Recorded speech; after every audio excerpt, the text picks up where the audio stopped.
Already slot নিছে, মানে আগামী 2 মাসের ভিতরে ভিসা সেন্টারের কোনো জায়গা খালি নেই। এই পর্যন্ত ঢাকা, চট্টগ্রাম, রাজশাহী, খুলনা, বরিশাল, যশোর, যত জায়গায় ওদের এম্বাসি আছে, ভিসা সেন্টার আছে, সবগুলো মিলাইয়া প্রায় 33,000 লোক ভিসার অ্যাপ্লিকেশন অলরেডি জমা দিয়ে দিছে। জমাই দিছে 33,000। 1,40,000 অলরেডি শিডিউল নিয়ে রাখছে, মানে অ্যাপয়েন্টমেন্ট নিয়ে রাখছে, মানে এরা ধাপে ধাপে জমা দিবে। প্রতিদিনই লাইন লম্বা থেকে লম্বা হইতেছে। গতকালকে একটা ভিডিও দেখলাম, এক মহিলারে ঠিক আপনার এই কথাটাই সাংবাদিকে জিজ্ঞেস করছে যে কেন যাইতেছে নেই সে, তো মহিলা বলছে আরে বাবারে এত সস্তা টাকা, এত সস্তায় অন্য কোনো দেশে চিকিৎসা করতে যাইতে পারতাম না, চিকিৎসা হইব না। এখান থেকে ভারত যায় ট্রিটমেন্ট করে আসতে যা, চীন, মালয়েশিয়া এইখানে গেলে আমাদের খরচ খালি বিমান ভাড়াই যাবো তার চেয়ে বেশি। মার্কেটিং করে শান্তি, খাইয়া শান্তি, শুইয়া শান্তি, গোসল করে শান্তি। আরেক ভদ্রলোক কইতেছে ভাই চীন যে যাবো, আমরা তো চীনা ভাষা বুঝি না, আর চীনেরাও বাংলা ভাষা বুঝে না। সুতরাং আমাদের জন্য ভারত ভালো। আমরা ভারতে যাই, ভারতের ডাক্তারের সোজা সাপটা কথায় বুঝাইতে পারে যে কি হয়েছে না হয়েছে, কি না কি, সব মনের দুঃখ বুঝাইতে পারি। আর চায়না মায়না গেলে ওইটা হচ্ছে যে মনের দুঃখে বনে গিয়া কান ধরে, সেই অবস্থা। এই কারণে তাদের সকলের ভারতের প্রতি এত আগ্রহ। এখন দেখেন গত 2 বছর যাবৎ প্রচুর চিল্লাইছে। কি চিল্লাইছে? দিল্লি না ঢাকা, ঢাকা ঢাকা। আবার এটা খেয়াল আছে আপনার, যেই দিন ভারতের ভিসা প্রথম বন্ধ করে দেয় সেদিন ভিতরে মিছিল করছে হুজুরেরা, ভিসা দেন, ভিসা চাই, ভিসা দেন, ভিসা, ভিসা সেন্টারের ভিতরে ভিসার জন্য মিছিল করছে। যেদিকে কিন্তু ওনারা বাইরে দিল্লি না ঢাকা কইছে আমার কাকা মিছিল হয়। এগুলো হচ্ছে কি জানেন, এগুলো ওই যে মানুষেরা বুঝায়, আর ঠিক কোনগুলাই করে জানেননি, যেগুলা করছে তাদের বাপ মা ভাই বোনের ট্রিটমেন্ট হয়েছে আবার এই অল্প কয়দিনে। সার্জিস না জানি নাহিদের বাপেরই নিয়ে গেছিল গত 1-1.5 মাস আগে, কলকাতা নিয়ে ট্রিটমেন্ট করাই আনছে। মিছিল করছে কারা? তারা।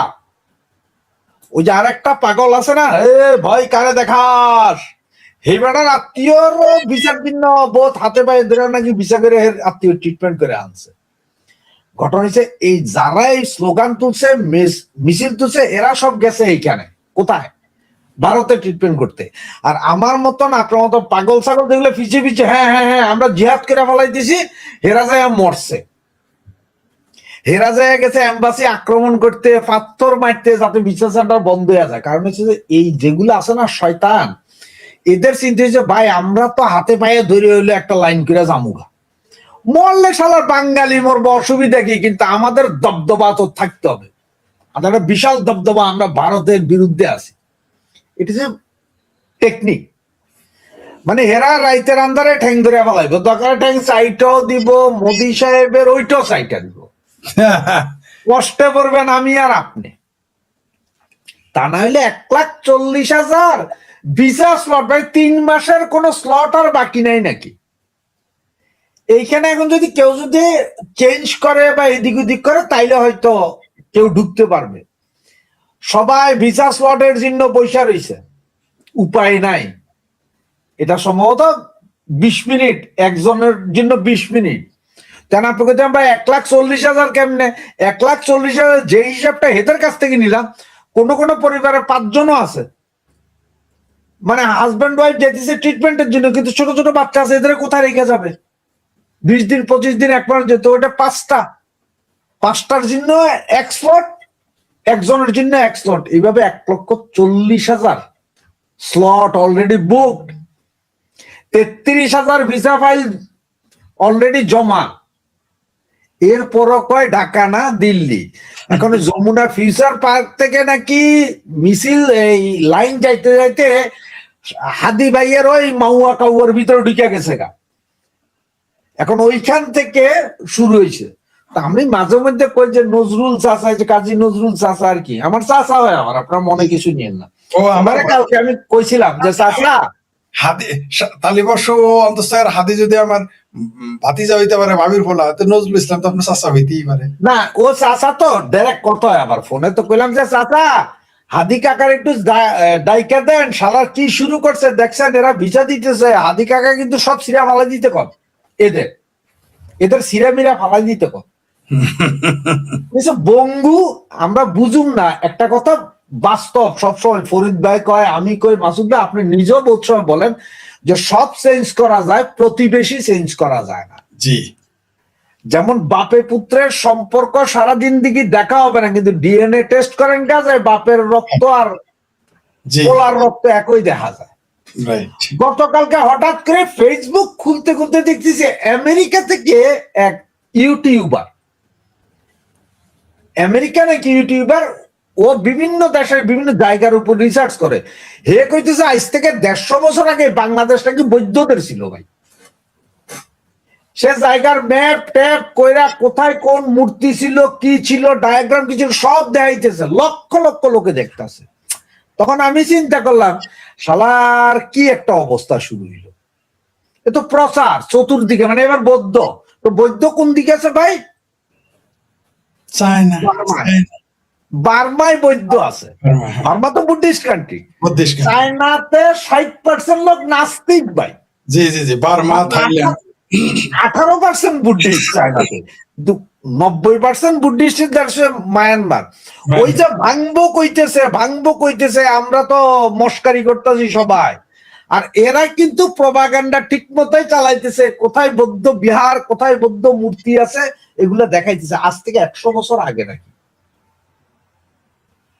ওই আমাকে অবস্থাটা কি ছিল না, আমরা সারাদিন খাইতো ভারতের গাইল, উঠতো ভারতের, ঘুমাইলো ভারতের, কিন্তু স্বপ্ন যখন ঘুমাই না, স্বপ্নে দেখি যে তাজমহলে ঘুরতেছি রে, তাজমহল দেখতেছি। ওই কলকাতাতে যাই আমরা, যে ডাব্বার মধ্যে চা খাইতেছি মাটির কলসে, চা খাইতেছি, ওইখানে শাকাহারি খানা খাইতেছি। তারপরে ওই দিল্লিতে যাইতেছি, নিজামুদ্দিন আউলিয়ার মাজার জিয়ারত করতেছি। স্বপ্নে কিন্তু সারাদিন ভারত দেখি, কারণ স্বপ্নে আমার আমেরিকা দেখতে হয় না, কারণ এখানে তো ভিসা আবার কঠিন, এগুলো দেখা যায় না। কারণ দেখতে গেলে যদি ভিসা রিজেক্ট হয়ে যায়, এ স্বপ্নের মধ্যেও দুঃখ পাবো। তো এই জন্য ভারত দেখি স্বপ্নে, কিন্তু সকাল থেকে ঘুম থেকে উঠতে শোয়ার আগ পর্যন্ত গালাগালি সব ভারত। আবার রাইতের বেলা ঘুমানোর সময় যদি বউ নিয়ে বা বান্ধবী নিয়ে ঘুমান, তাহলে জিনিস আনতে হবে আমগো ভারতের, এটা ছাড়া চলে না।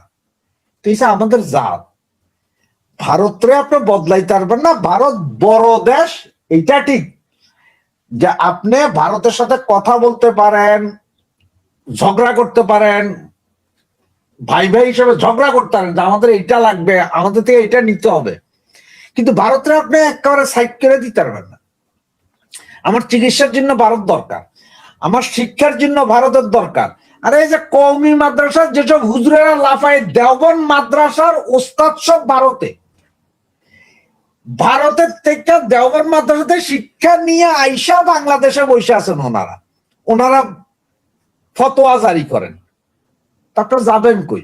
ওই যে একটা কথা আছে না, যে তোমরা ভারতের কোন কোন অবদানকে অস্বীকার করবে, কোন অবদান অস্বীকার করবে। ধন্যবাদ মাসুদ ভাই।